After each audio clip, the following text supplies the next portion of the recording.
I want to change lives. I want to show people how to progress in their money. I want to show people how to progress in their mindset. I want to show people how to progress in their brand so that way they can take care of their family, take care of their finances, and experience freedom.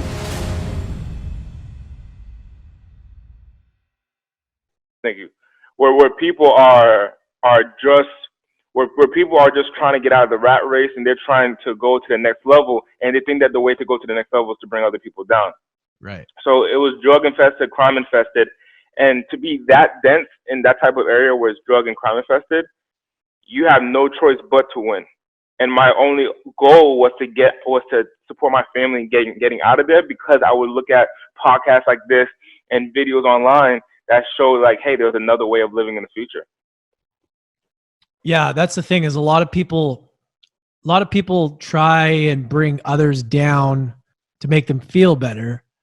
But that really all that highlights is the lack of belief in themselves or some sort of thing that they're trying that they see in you that triggers them because they know they're not doing it or they see you rising. And that's usually Exactly. people's first reaction. And it's like that when you're young a lot. Kids are doing that, but people don't realize that's what they're actually doing. Like Exactly, but you got to make a decision. I yeah, think you got to make a decision. You got to realize that how are you going to live your 80 years on Earth? If and hmm I have a computer in front of me, right? yeah, If we do the math, you have 80 years to live. You multiply that by 365 days. That's 29,200 days of life. Multiply that by 24 hours. You only have 700,800 hours of life. Every time you do something stupid, you fuck up, and it's like -1 hour. 700,000 hours. There's people that have lost $700,000 in a day. Imagine losing 700,000 hours of life, and right. by not going after your dreams, by not doing something proficient in your life. Yeah, it's a crazy perspective. How old are you now, man? 24. Okay, all right, okay. So how did you get these? Like, what allowed you the awareness to want to succeed in the first place? Like, who did you have some role models? Did you have some mentors? Did you have people that you looked up to? That did you play sports? Because usually there's some sort of bigger thing that you gravitate towards and you learn from that the others around you don't have, right? What allowed you to sort of get those skills at a younger age? Lance, someone I went to. So in the U.S., it was Thanksgiving, I think, like last week or the week before, Yeah. and I went back to the East Coast to go visit my dying grandfather. And I went to my aunt's house that I haven't seen in a long time when I was out there. And she said, "Man, I see you on the internet and so on and so forth, and you're doing amazing things. Andy, you were always like this. I'm talking about you were the one that was coming in selling candy when you were 8 years old, coming in to, hey, do you want to buy a lollipop? So on and so forth. Like I was a little hustler." So she says that I had that since I was a young age, that type of mindset, that type of energy since I was a young age. So I don't know what to really amount it to.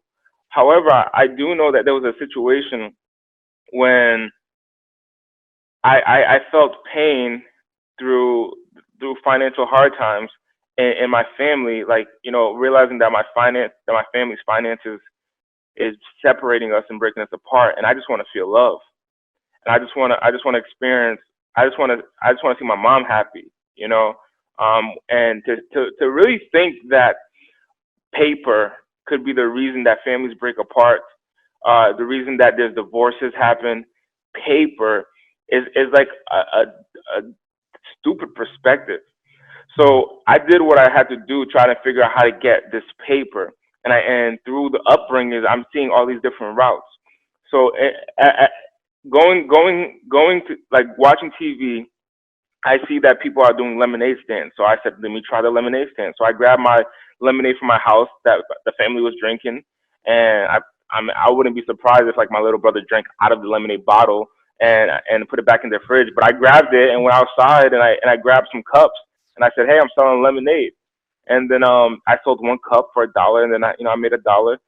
But it was really and then in high school, someone introduced me to drugs and the concept of selling drugs. So tried that, and I realized like I don't want to lose my time freedom. I don't want to lose freedom, and I'm scared to go to jail. I ain't that gangster.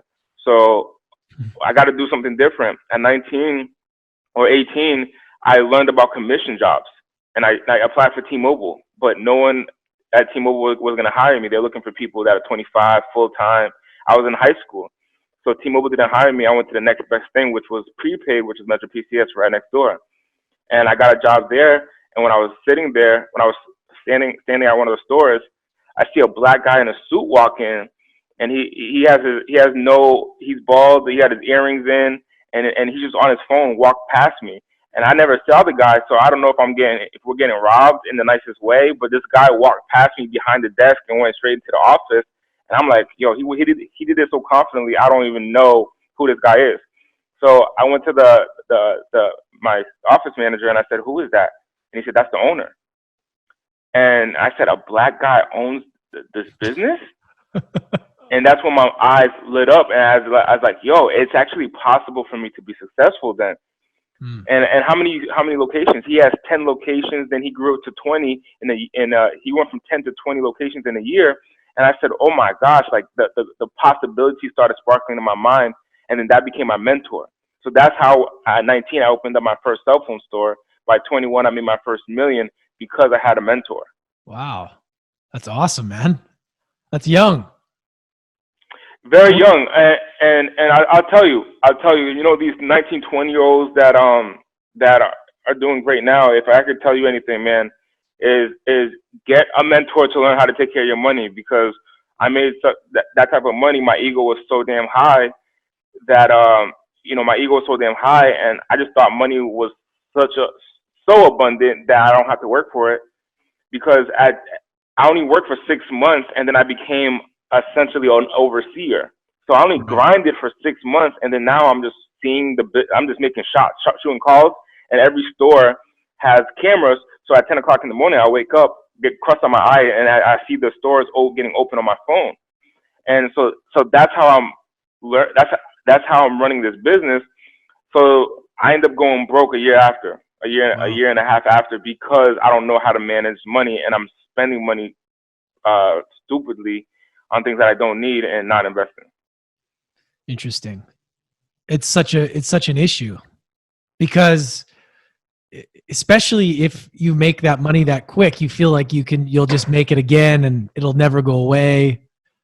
I mean, I can only imagine at that age, the last thing you're thinking about, well, most 19, 20-year-olds, is the future and what you're going to do with it. And especially if you make it that fast. I can't even imagine, like, I'm 36. If I was 20 and I made $1 million, it would be gone. Like back in the day, with that mindset that I had at 20, right?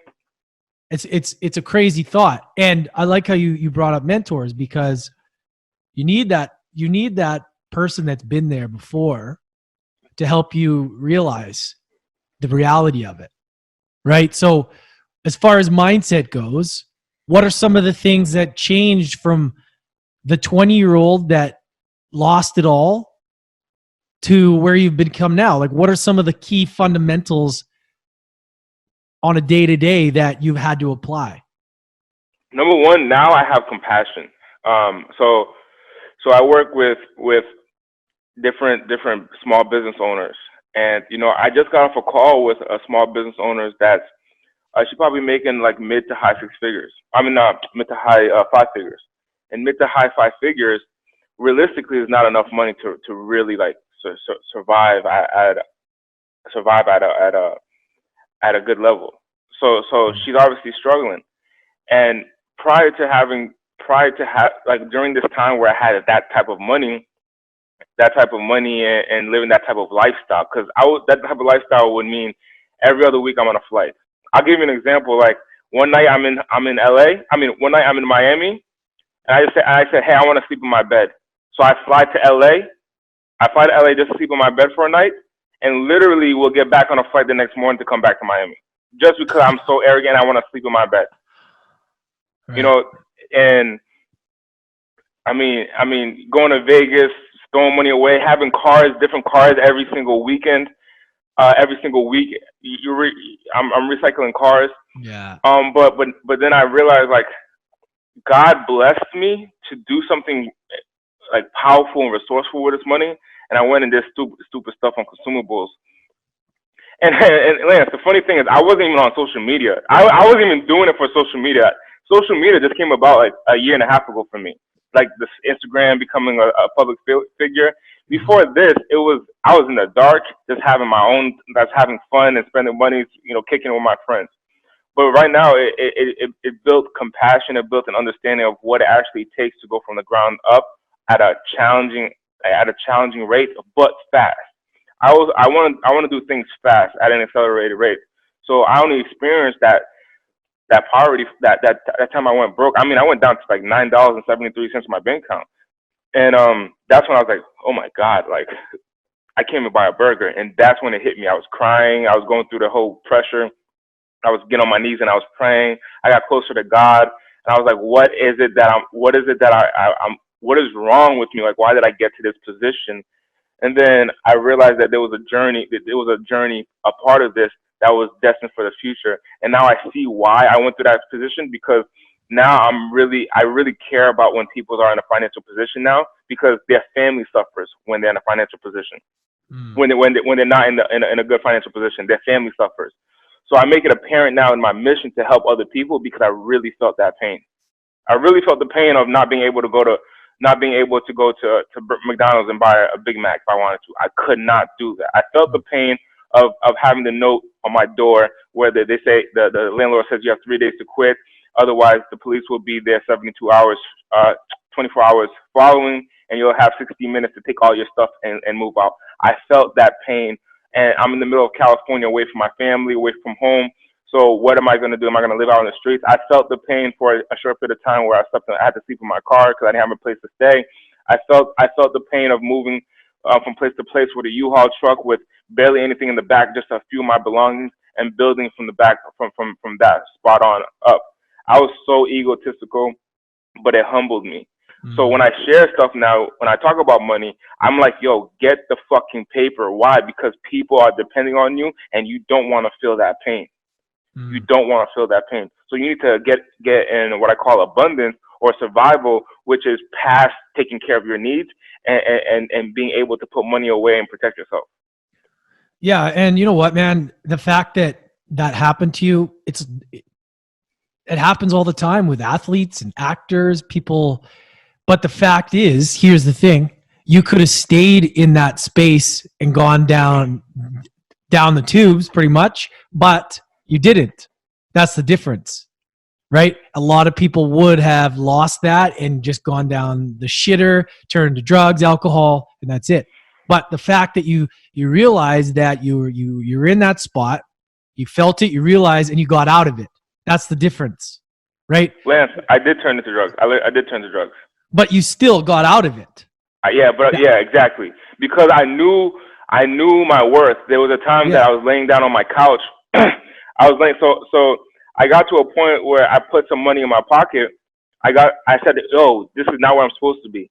So I started dibbling and dabbling, and my girl at the time, man, she was like, "Don't stop smoking." Yeah. But there was a time that I was laying down on my couch where I was pushing everybody away from me. I felt like a failure, and I was off social media. I wasn't the person who I was supposed to be. Then I started reading my own book, and I Yeah. realized, like, yo, do you know who you are, Andy? So a lot of people feel that I'm a little arrogant or a little too boisterous and confident, and my response is that I'm probably the most humblest person because I felt real pain. However, I realized that what has got me to get out of a shithole, and now I have a staff of 23 that I'm supporting, and hosting hundreds of students that I've trained now in a short period of time, literally in probably like in the last 650 days. We've done some amazing stuff. It's really because I tell myself, Andy, you're so damn powerful. And nobody's in my ear that tells me, yo, Andy, I want you to wake up today with a positive attitude. There's nobody that does that. If anything, there's somebody that tells me that I'm doing wrong. My first call this morning, so I have calls back to back. So my schedule is full every day. My team is Yeah. filling up my schedule every day. So my first call this morning, I say, hey, sir, how you doing? And he's like, hey, man, hey, before we get started on this call, man, I just want to tell you, your assistant, man, I almost hung up the phone on her. And by the way, look, I keep getting text message reminders about this call. It's pissing me off. And I'm like, so instead of someone telling me how powerful I am and that I'm going in the right direction, I get negative bullshit like that. Of course. So, but the way that I was able to combat it and not bring that negative energy into my second call or into this podcast or into whatever is that I remind myself, yo, Andy, you are the most motherfucking powerful person on planet Earth. Plus you're sexy as hell. Plus you're fine, man. Man, you know what? Dude, you are literally changing this world one person at a time, bro. Keep going. I'm like, yeah, that's the direction. Yeah. If I don't do it, who else will, Lance? Who else will? So how did you get that skill though? Not everybody has that, man. How'd you learn that? That's what I'm interested in. What was the thing that taught you that? Or did you always have that confidence? You just learned to channel it? Because not everybody can tell themselves that. So you spoke to Elena, right? Yeah. You spoke to Elena. Me and Grant had dinner at Fleming's down the street over here near my house. Yeah. And I think Grant gave me permission to go all out and be myself, essentially. Mm-hmm. And he was on the show too. He was on the show about a month ago. I saw that. Yeah. You know, and he gave me permission. So we were talking about my business, and essentially I was undercharging. The reason why I took a financial dip is because I didn't believe in my. Of course, I spent too much money. I didn't have a stream of income. But once I turned to a stream of income, I was undervaluing myself, and I undercharged. So I was like charging people like $299, and then Grant was like, "What the, yo?" He said he essentially just told me to raise the price, and I took his advice. And that weekend, I had a prospect that I was gonna work with, and I said, "I'm not $299. I'm $5,000." So she after overcoming her fear and her objections that she would have done at $299 anyway, the same objections, she joined at $5,000. And then she went to her boyfriend the next day and he said, "Hey, you got to work with Andy," and he paid me $5,000. So in that one weekend, I go from like having $300 in my bank account, kicking it with Grant Cardone because essentially of my confidence. But then it turned around financially in the bank account because I started listening to him and Bradley and a bunch of other people that I just went and I said, "Hey, yo, it's $10,000." And then since then, I've done hundreds and hundreds of thousands of dollars since then. But regardless, it was really that one kicker where I said $10,000. Next thing you know, I'm presenting to AT&T 6-figure deals now. I love it. Man, that belief is so powerful. Like that's what it comes down to, man. Yeah. You're right. You're right. It comes down to that self-belief. And I think it's just saying in the mirror, like, who do you see yourself to be? Are you powerful or are you a bitch? Yeah. It's so true, man. We got to have those conversations with ourselves. The quality of our life depends on it, man, because you're going to have so many people around you that are going to try and bring you down with their shitty attitudes, their pessimism or whatever.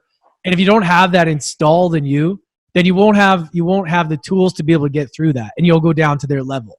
It happens all the time, right? You bump into these people that are either energy suckers or downers or whatever. Yeah. And if you don't prepare yourself that you know yourself, your worth, your value, you have that confidence, then you're going to allow yourself to be brought down. But if you don't, if you have that belief, then nothing around you is going to affect your internal belief, you know? Exactly. The question that I have for some people, and even for you, Lance, is how do you turn like your opposition into a benefit? How can you turn that, like for example, like if we're in a fight, if me and two guys are in a fight, so now the odds are stacked against me, essentially, right? How do I strategically take this punch that the person in front of me is throwing at me, duck, move it, grab his wrist, and punch the person behind me, and they both are in pain now, and they both were against me? How do you use your opposition to support you? and having that mindset of doing that versus the latter. And what I mean, like for example, on that call this morning, man, this is how I twisted it, and I brought it up to the appointment setter that scheduled that call, because I have team members outside of the country that work for me. That's on my staff, and so some of them, their English is not the best, and I say that's perfect. I don't want it to be perfect, because when it's not perfect, they're gonna grow from that. They're gonna progress, and my focus in my organization is about progression. So I know one of my appointment setters don't speak that great English, and I still congratulate her every day because she works harder than the English speakers anyway. She's one of the most hardest working employees in my company. Now, I said to the guy, he's like, man, I almost hung up the call and not take this appointment. I said, hey, man, but she did a good job anyway, huh? Because I'm on the call with you, didn't she? And he's like, yeah, but he's trying to turn it to negative. Yeah. I said, yeah, but I almost hung up, man. I almost, like, you got to get English speakers, man, English speakers only. I said, I could, but she did a good job to the point where she kept you on the phone for at least 10 minutes to schedule the appointment.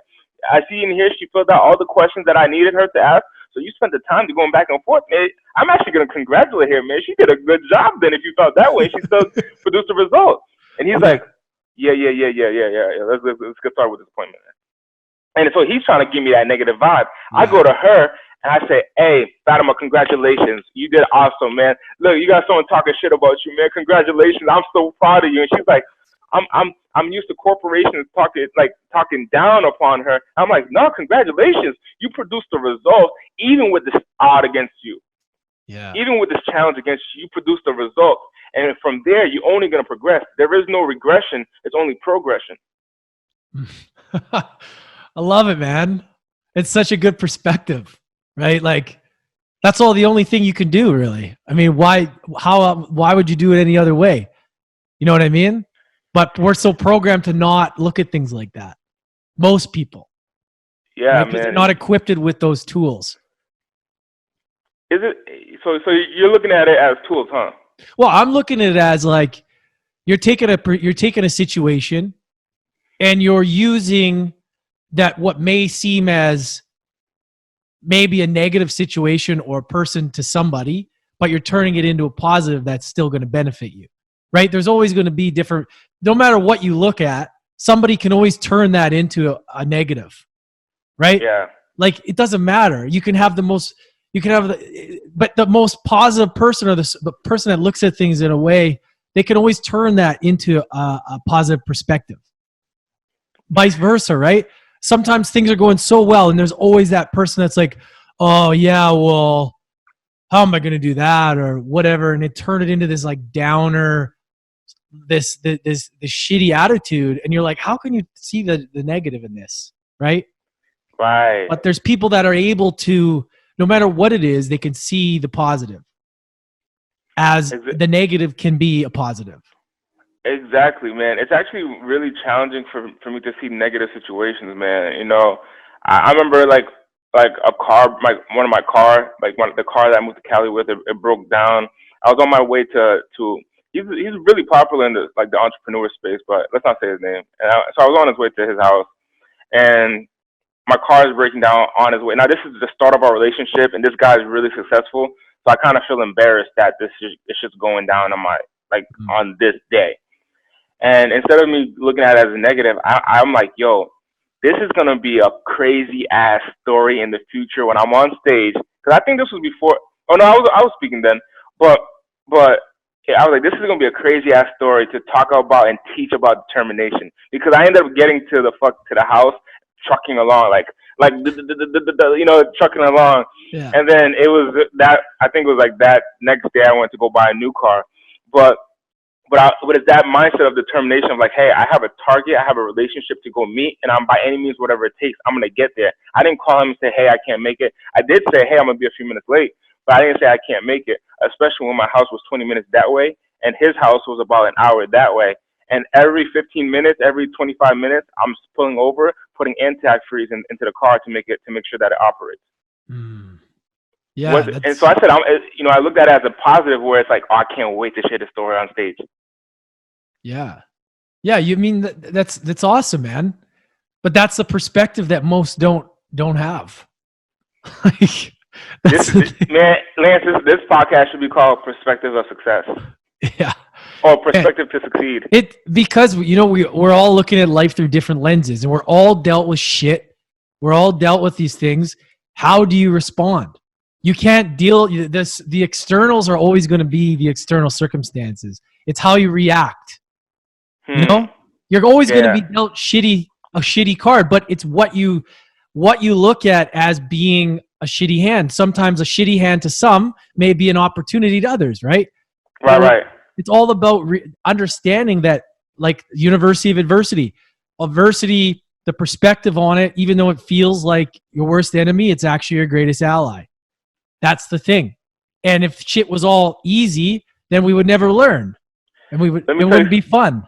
Let me tell you something that I thought for the longest time in my life was, and I just started recently sharing this, and I realized how much it's benefited other people. So at 13 years old, I'm laying down on my bed and I'm touching my wall. It was a popcorn wall. So it's like I'm picking the paint off the popcorn wall, and I'm contemplating suicide. I'm contemplating death.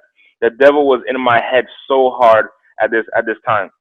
And I'm really thinking about, like, how am I going to kill myself? The reason why I want to kill myself is because at school I'm getting bullied so much at the fact that I have man boobs. I was born with gynecomastia, so like I have an enlargement of breast tissue on my chest. Mm-hmm. And so I was like, I don't feel like a man. I'm getting made fun of at school. My parents are fighting because of whatever the fuck they're fighting about. My friends are making fun of me. They walk by me, touch my chest, lift it up.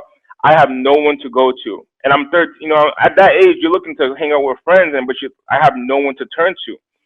And so I'm thinking about the best ways for me to leave, because I'm in so much pain, crying all the time. And I do it by myself. I cry by myself. And God told me right then and there. Now I was ready to make a move on that.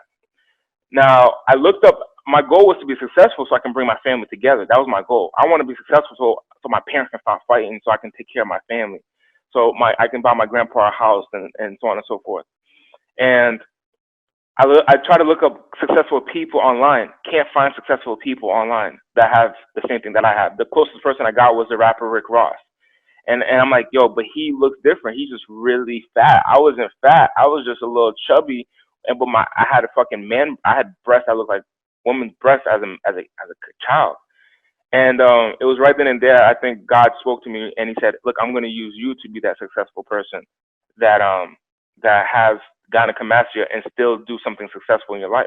I said, okay. And I relied on God ever since then.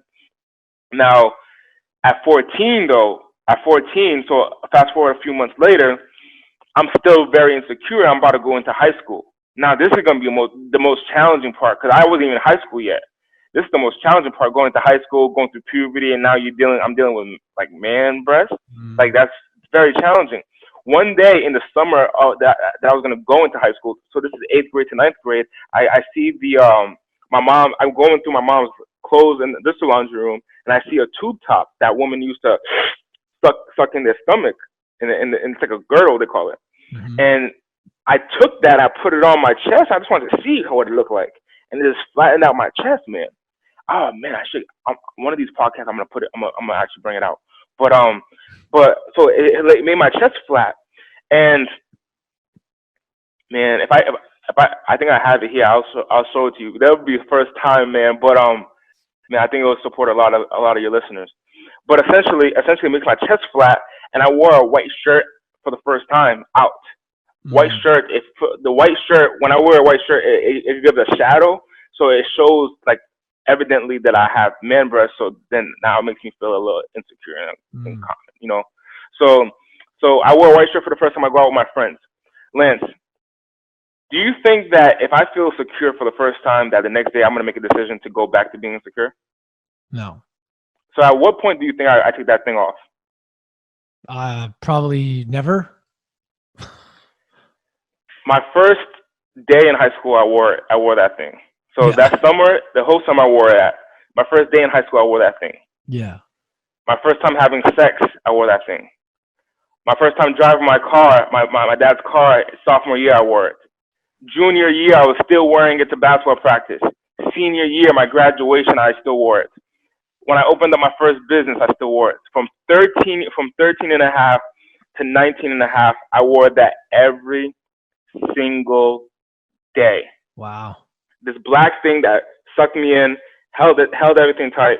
And then when I grew my business, when I had my cell phone store, my business, one of my teammates said, Andy, because what happened was I was walking around like this. And I didn't know, but I was walking around like this because that was kind of like the natural posture when I had that thing on. So one of my team members said, Andy, we're confident men. Turn your body stick your posture correct. And I said, all right. So I did that, and I realized, hey, I am confident. So I started talking to myself then. Hey, yo, you're confident, man. You're a businessman. Focus. You got people to take care of. Focus. I took that shit off, put it under my bed, never wore it again. But I couldn't take my shirt off. I couldn't take my shirt off in public. Too nervous. So it wasn't until I moved to California where a woman that I was dating, we were in the bedroom, and she said, "Why don't you ever take your shirt off?" I said, "Honestly, I'm insecure." She took my shirt off and she said, "No, I love you the way you are." And that gave me the confidence to walk out, go on social media to do what I just did to you, show it to you. But now here, that was an opposition that I was gonna kill myself for. Once I started going on social media, and I work out on a daily basis, work out at 4:00 in the morning with some trainers. Once I started posting on social media with that confidence, the amount of men that poured into my DMs that had the same challenge, that were hiding themselves, that were like hiding behind an avatar on social media, totally insecure about themselves as a man, started putting their photos because of what I was sharing, telling me the stories like, yo, Andy, bro, like the fact that I see you doing that gives me permission to do the same, gives me authority to do the same. Thank you so much. My wife and I really appreciate you. Hey, thank you so much. I can now be with my kids in a certain way. I'm not hiding from my kids anymore. Like when they come, daddy, I'm like, oh, hey, what's up, guys? I'm not insecure anymore. Thank you, Andy. Because I decided to show my body. So using the opposition as something that not only elevated me, but supported others. Dude, man, it's so important to be vulnerable like that and to be able to share that, man, mad respect. Like it's not everybody has the courage to share, man. And to be able to do that shows a lot about your character, and it allows others to do the same. Right. And that's amazing, dude. Like it's crazy. I love hearing shit like that, because just from one action that you decided to do has helped other people heal or get through what they're going through, and man, super important. It's awesome. So my question to you, to the audience, is what do you think that has been holding you back, if that's the actual thing that's going to support yourself and others to grow and exceed and excel? Yeah, I think a lot of it's a great question. I think a lot of it comes down to just self-belief. Because if you don't believe in what you're bringing to the table, usually it's because some sort of limited belief in the back of your mind that you learned when you were young or whatever. But that lack of belief shows up in your relationships and everything. So then you feel that others feel the same. If you don't have that level of belief, how can you expect others to believe in you? Let me add on that, Lance. Yeah. Because you were asking for tool sets, and I think it's not necessarily tool sets; it's more of mindset. Because for a period of time, so I went to there's like a online marketer. Some people know him. His name is Ty Lopez, and I was at Ty's house, and there was like 80 students that he was teaching, and he put my Instagram on the TV, and he was like dissecting my social media, and he was like teaching the audience about what I was doing on social media, and then he was like critiquing me and stuff like that. And then while I was there, I met a guy who was one of Ty's friends, and then me and him eventually became friends. Like I was just with him the other day, a couple of days ago. And for a while in my career, I'm telling you, dude, I'm fucking new in this business space, right? Entrepreneurship. But I'm comparing myself to Grant Cardone's story. I'm comparing myself to Ty Lopez.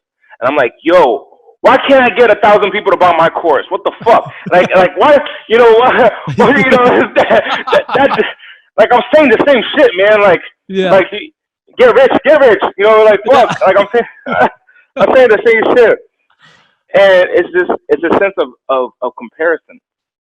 So the dude that I met, his name's Carlos, and we gotta get him on your show, man. Yeah, let's do it. But the dude that I met, so I do this deal with Grant where I'm gonna pay him a 5-figure deal for him to speak on my event. This guy subconsciously teaches me some shit, right? So I call Grant and I say, hey Grant, I'll pay you 5 figures to come speak on my event. Now this 5 figures is a lot to me, okay? Yeah. He fucks around with me and he's like, yeah, we're gonna change it to a 6-figure deal. Not a mid 6-figure deal, but a high $100,000 deal, okay?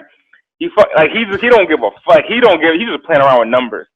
And I find it so disrespectful. Like I find it like, I'm like, oh my gosh. I love him for this, man. Yeah. I love him for this. Because he taught me about responsibility. That I needed to take why don't I have $160,000 to give him? Why don't I? And I could have looked at it from like you SOB to, or I take responsibility to. Why don't I have 160 grand extra just to give to him? If I really want him, why don't I? So he taught me that, and that shaped the way I moved to my future. This was last year. So then so now I go on social media, and I'm like, yo. Bump Ty Lopez, bump Ty Lopez, bump Grant Cardone. Are you serious, man? That's how y'all gonna do me? Is it because I'm 24? I mean, I think I was 23. Is it because I'm 23, bro? Is it, that's how you gonna do me, so on and so forth? So Carlos called me, and he's like, yo, bro, like, what's going on? And I'm like, yo, man, these dudes, I called Lewis' house. They offered me something. I said, look, I'll pay you.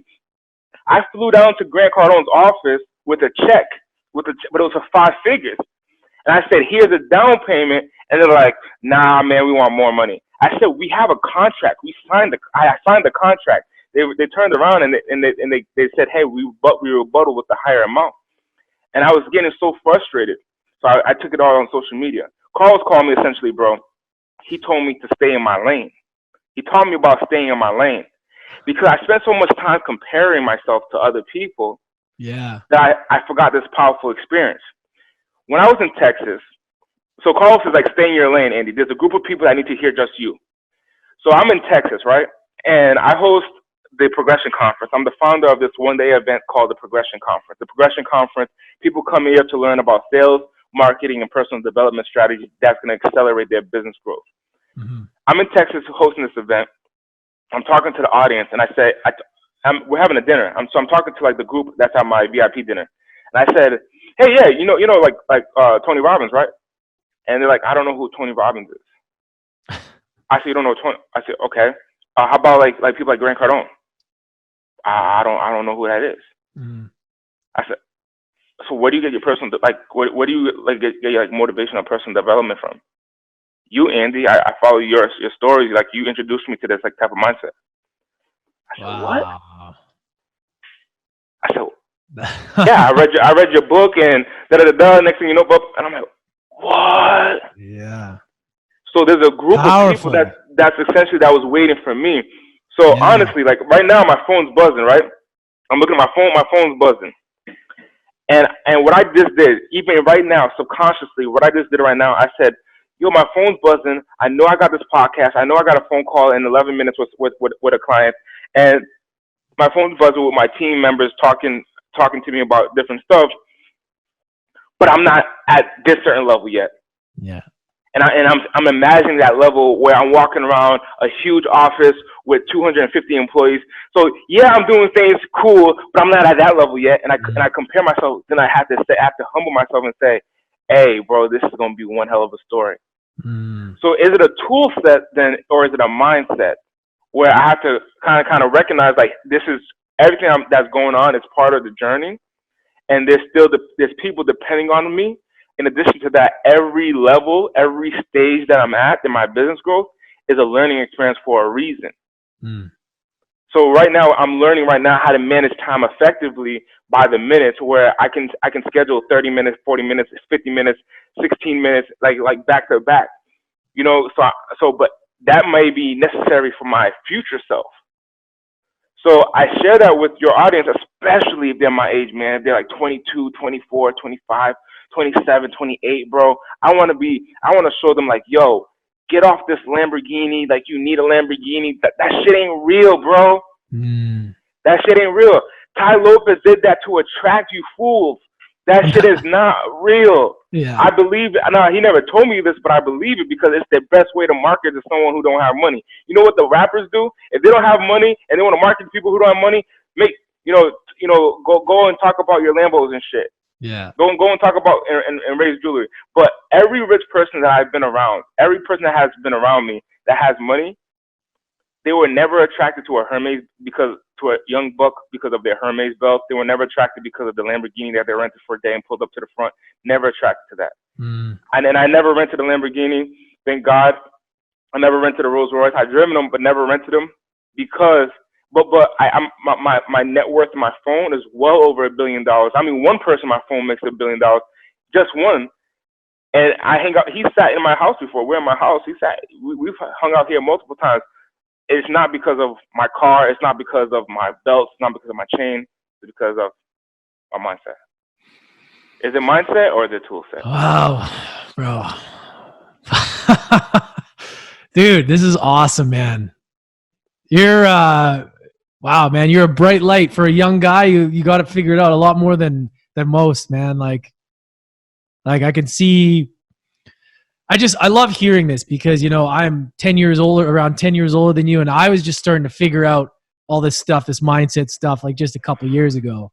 And it's great to see that you're using what you got in such a powerful way, you know? And yeah, man, I really appreciate you coming out and hanging out and dropping value. Oh yeah.